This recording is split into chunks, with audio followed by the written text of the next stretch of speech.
How could a man with multiple felonies walk freely into the life of a mother of four and take it away in seconds? Why didn't the system stop him before it was too late? Would you have seen the signs? Or trusted love over instinct? On April 23rd, 2025, at a residential address in St. Louis, Missouri, 5 children stood frozen, watching the unimaginable unfold. Their mother, 35-year-old Christina Lynn Rentschler, visibly pregnant, was shot multiple times. The final shot was fired into the back of her head. She collapsed to the ground in front of her daughters and a friend's child. The man who pulled the trigger was not a stranger. He was someone she knew, someone she once welcomed into her life. Vanier T. Jones, 28 years old, a convicted felon with a violent past. Earlier that same day, Jones had shot another woman with whom he was staying. She survived by pretending to be dead. That act likely saved her life, and may have helped explain the horror that followed. In Christina's case, Jones reportedly approached her daughters and a friend's child, asking where their mother was. When they led him to her, what they witnessed next left them traumatized forever. Christina was shot in cold blood, allegedly by Jones, right in front of her children. Tonight, we are getting a look at the man accused of killing a pregnant woman. It is a case police call heinous. Tonight, this man, Vanier Jones, is charged with 2 counts of murder along with other felonies.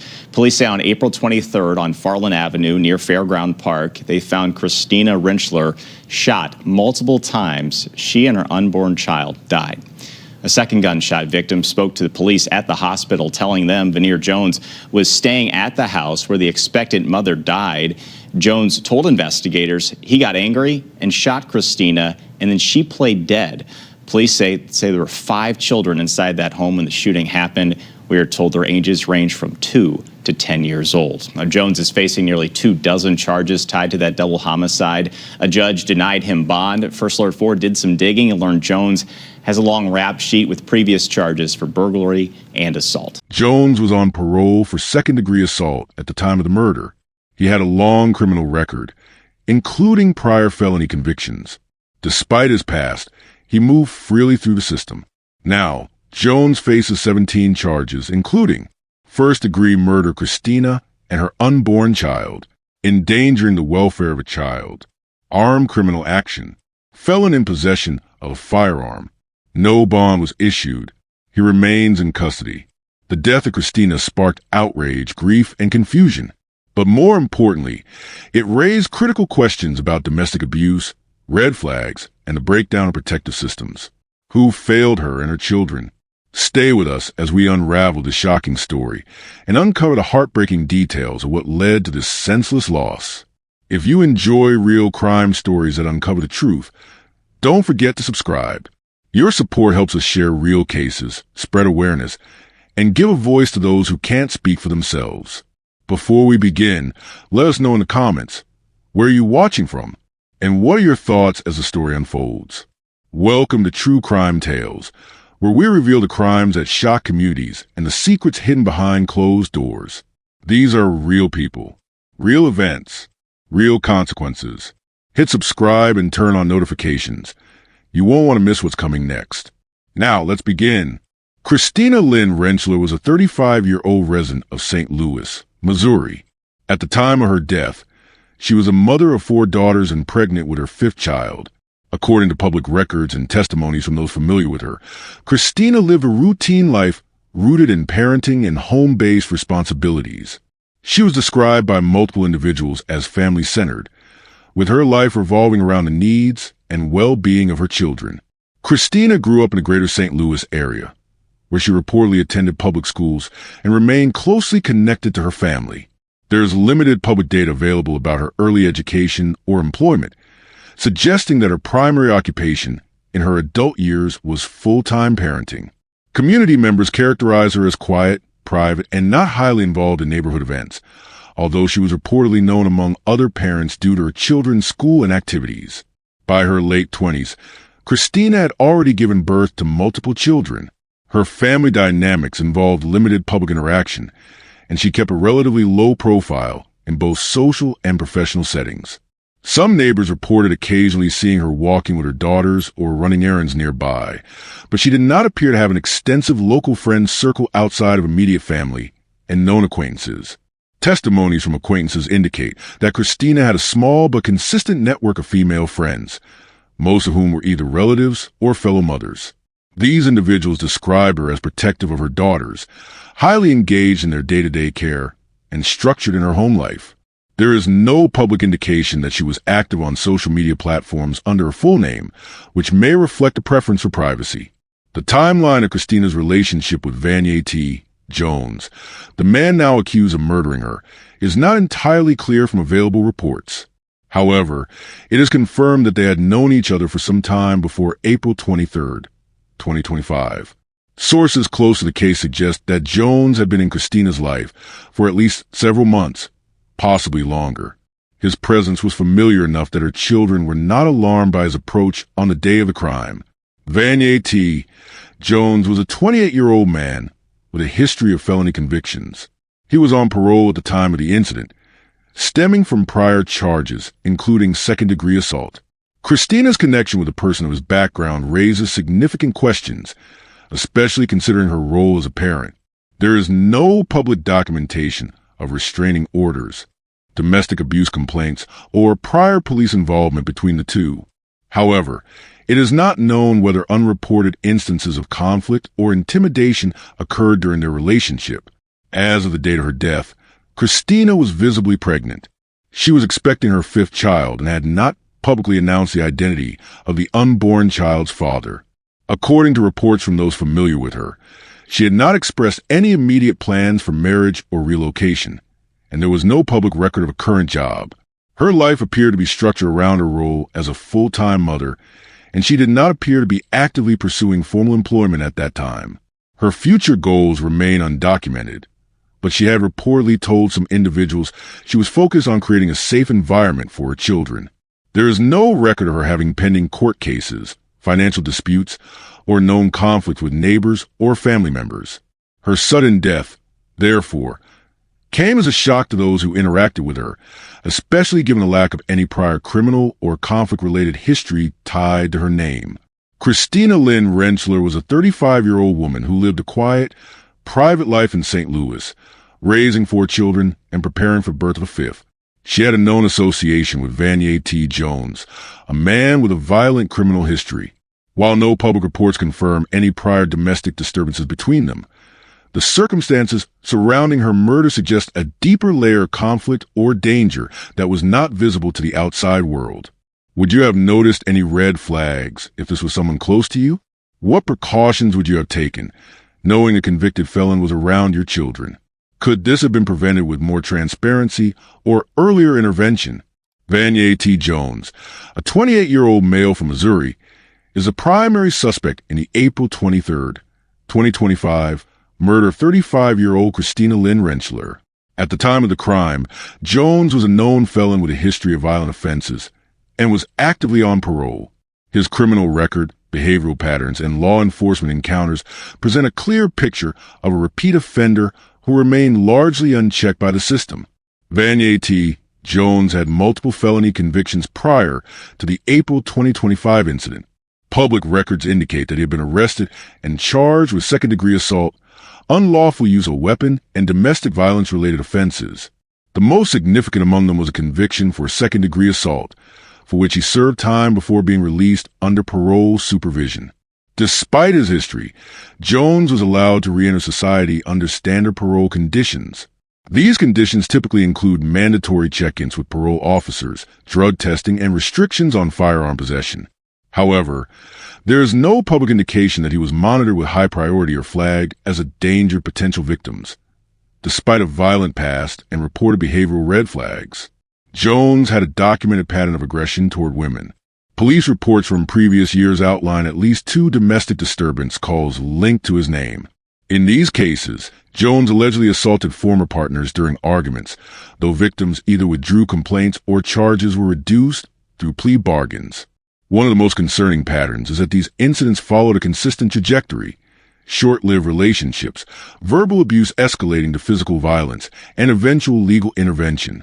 Yet despite multiple incidents, Jones was not sentenced to significant jail time. Many of the charges were downgraded, deferred, or suspended. This repeated leniency in sentencing allowed him to remain in public spaces without significant consequences. Jones met Christina Lynn Rentschler through social circles in the St. Louis area sometime in late 2024 or early 2025. Sources close to the family indicate that the two developed a relationship relatively quickly. He reportedly stayed at her residence from time to time and had access to her home, her children, and daily routines. There is no official record of protective orders or public complaints filed by Christina against Jones. However, law enforcement sources later stated that neighbors had expressed concern about his presence. Reports indicate that Christina may have been unaware of the full extent of his criminal background or chose not to act upon red flags if they appeared. The timeline suggests Jones gradually gained her trust, possibly presenting himself as reformed or in need of support. These traits are common in individuals with manipulative tendencies, especially those with past experience evading legal accountability. Prior to the murder of Christina Rentschler, Jones allegedly shot another woman with whom he had been staying. The woman survived the shooting by pretending to be dead. She later informed authorities that Jones had become increasingly agitated and paranoid, displaying signs of instability leading up to the attack. Despite this initial shooting, law enforcement had not yet located or apprehended Jones by the time he traveled to Christina's residence. There is currently no official record showing how much time elapsed between the two shootings or whether law enforcement was already actively searching for him before Christina's death. Vanier T. Jones had recurring patterns consistent with high-risk domestic offenders. These include quick emotional attachment in relationships, isolation tactics, such as reducing a partner's communication with outsiders, aggressive reactions to perceived disrespect or disobedience, history of weapon possession despite being legally prohibited from owning firearms, ability to manipulate legal consequences or avoid full accountability. No mental health evaluation results have been publicly released.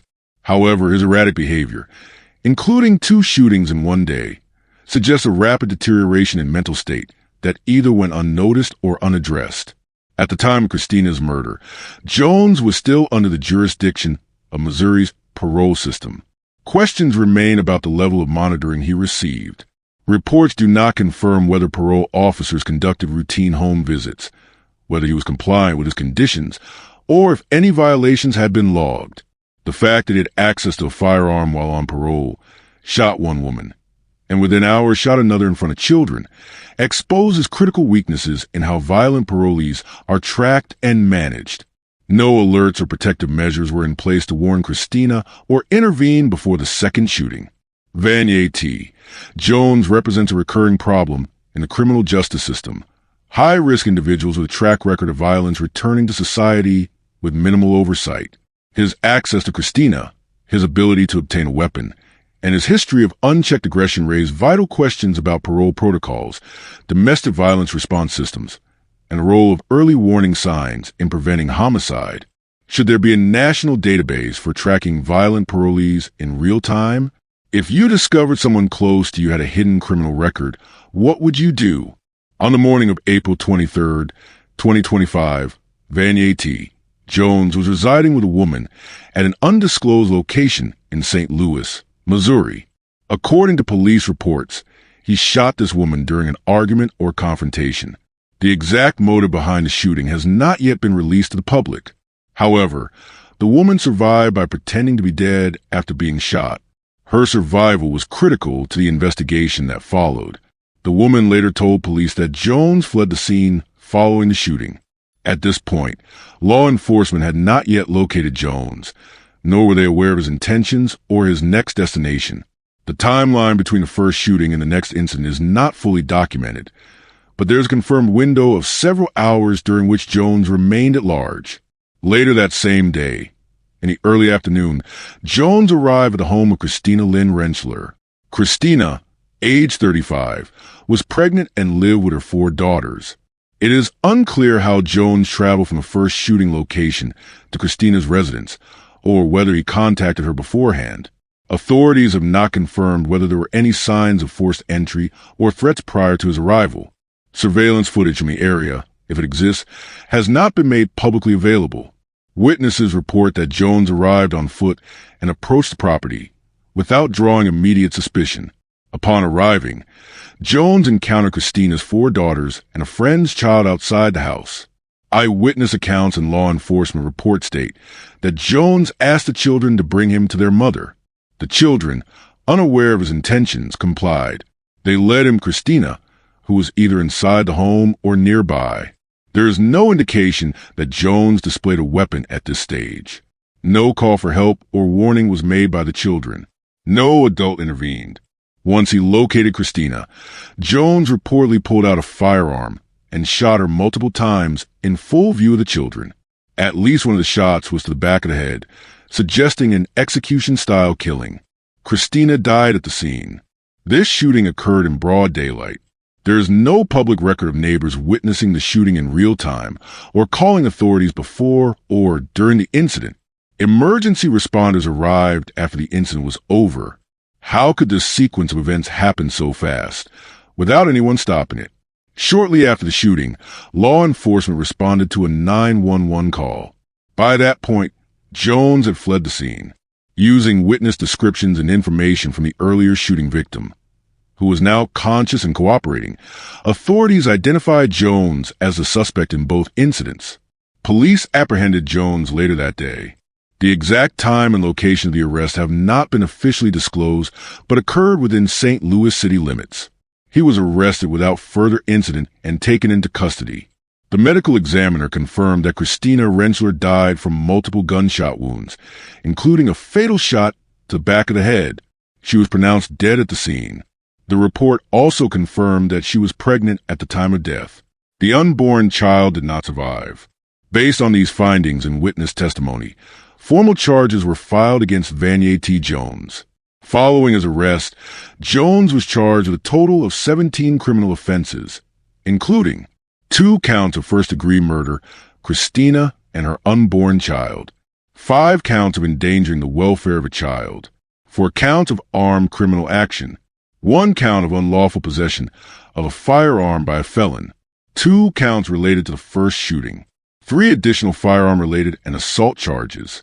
He was denied bond and remains in custody as of the latest update. Police officials confirmed that Jones had a history of felony convictions and was on parole at the time of the killings. The St. Louis Metropolitan Police Department released a statement noting that Jones was considered a threat to public safety. Neighbors reported hearing gunshots but did not witness the killing. Family members of Christina Rentschler have stated they were unaware of any immediate threats prior to the shooting. Prosecutors are pursuing multiple first-degree murder charges. Given Jones's criminal record and the nature of the crimes, the district attorney's office is expected to seek a life sentence without parole. Court hearings are currently ongoing.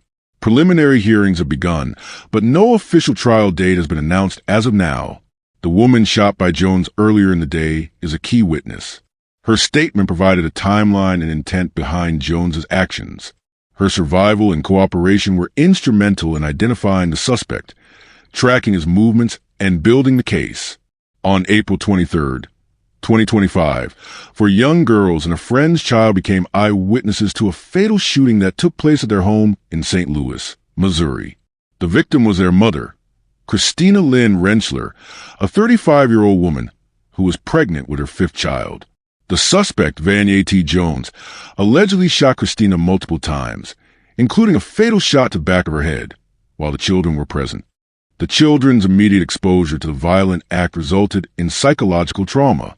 Although medical reports regarding their condition were not made public, law enforcement and family members confirmed that the children were in the same room or nearby when the shooting occurred. Their mother's death, combined with the violent nature of the act, has likely resulted in long-term mental health consequences. The children's care and stability became a top priority for both social services and extended family members following the incident. In response to the tragedy, a GoFundMe campaign was launched to support the 4 surviving daughters. The fundraiser sought financial assistance for basic needs such as food, clothing, housing, trauma counseling, and education. The campaign was organized by close family members and quickly circulated on social media platforms. Thousands of users shared the campaign, with several expressing concern for the long-term welfare of the children. The fundraiser highlighted the financial and emotional burden left in the wake of Christina's death, especially considering that she had been the children's primary caregiver. Family members released statements requesting privacy and support for the children's transition, although they avoided releasing sensitive details about custody or counseling plans. They acknowledged the depth of the loss and their intention to protect the children from further trauma. Guardianship was reportedly assumed by a relative, though official documents were not publicly disclosed at the time. Community members in St. Louis organized multiple vigils and memorials for Christina. Candlelight services were held in her neighborhood and at a local park. These events were attended by friends, neighbors, teachers, and even strangers. Attendees left flowers, handwritten notes, and stuffed animals at memorial sites. Local pastors and community leaders used the events to raise awareness about domestic violence and the risks associated with unresolved criminal behavior in close relationships. Local news stations and online platforms provided extensive coverage of the case. News headlines focused not only on the murder itself, but also on the criminal history of the suspect and the visible failure of the system to prevent repeat violence. Social media reactions were swift and widespread. Users demanded accountability, shared personal stories, and questioned why someone with Jones's record was free at all. The case trended on platforms like Facebook and Twitter in the St. Louis region for days following the shooting. The death of Christina Lynn Rentschler raised serious questions about the criminal justice system's ability to monitor and restrict individuals with a violent history. Vanier T. Jones was on parole at the time of the murder. His criminal record included multiple felony convictions, including second-degree assault. He had recently shot another woman the same day as Christina's murder, yet remained free long enough to carry out a second attack. How was Jones able to stay out of jail despite his record? This is a central question being asked by legal analysts and community members. Jones's status as a parolee meant he should have been under supervision. Whether parole officers had regular contact with him or whether any violations went unreported is still unclear. No official statement has confirmed whether there were recent check-ins or signs of instability. Were there missed opportunities to prevent this murder? The first shooting incident that occurred earlier in the day, involving a woman he reportedly lived with, was not immediately acted upon due to a delay in discovery. That victim survived by pretending to be dead. Had authorities been alerted and responded earlier, Christina's murder might have been prevented. The timeline suggests there was a gap between the first shooting and the second, yet no interception occurred. Was Christina ever offered protection? There is currently no public record of Christina filing for a restraining order, pressing charges, or requesting police assistance regarding Vanier T. Jones. It remains unknown whether she had been threatened before or recognized the danger. Law enforcement has not disclosed any prior domestic violence calls or warnings from Christina's side. What does this case say about the parole system? The parole system is designed to reintegrate individuals while protecting the public. This case exposes gaps in enforcement, communication, and monitoring. A parolee with a violent past was able to commit 2 shootings in one day. This raises concerns about supervision protocols, risk assessment procedures, and failure to act quickly on parole violations. Who should be held accountable when a repeat offender commits another violent crime? Should parole officers be investigated?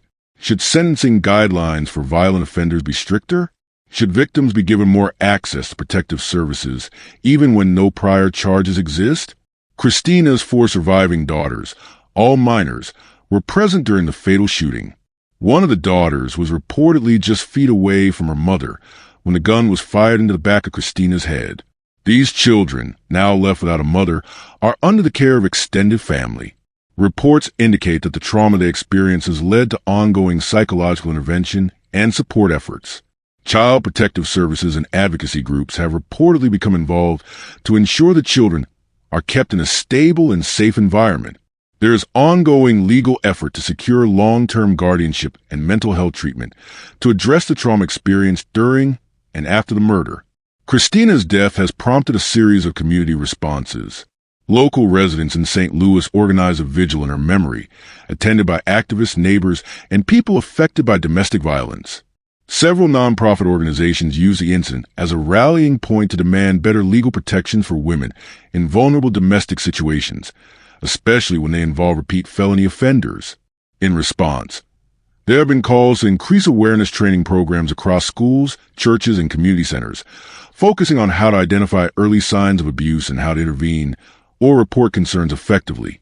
Some local leaders have proposed integration of domestic violence response units in partnership with police departments, specifically targeting neighborhoods with a history of repeated abuse reports. Public conversations about parole reform and domestic violence escalated within St. Louis and other parts of Missouri, driven largely by this high-profile case. While there has not been a national foundation officially launching Christina's name as of May 2025, several grassroots campaigns have adopted her story as a case study in domestic violence prevention discussions. Christina's name has been referenced in panels, petitions, and awareness drives demanding stronger restrictions on parole eligibility for violent felons, improved background checks in domestic partner situations, more accessible protective services for single mothers. One specific campaign uses Christina's case to push for a database of domestic violence offenders accessible to the public, especially in states with high recidivism rates. Advocates have argued that her case highlights the failure of multiple systems: parole enforcement, community intervention, and early detection. These talking points are being utilized to lobby for legislative review both at local and state levels. The murder of Christina Lynn Rentschler is not an isolated incident. It represents a breakdown in safety, trust, and accountability. A woman with 4 children, pregnant, allowed a man with a violent history into her home. The system allowed him to remain free. The result was fatal. Her children are left behind. The community mourns.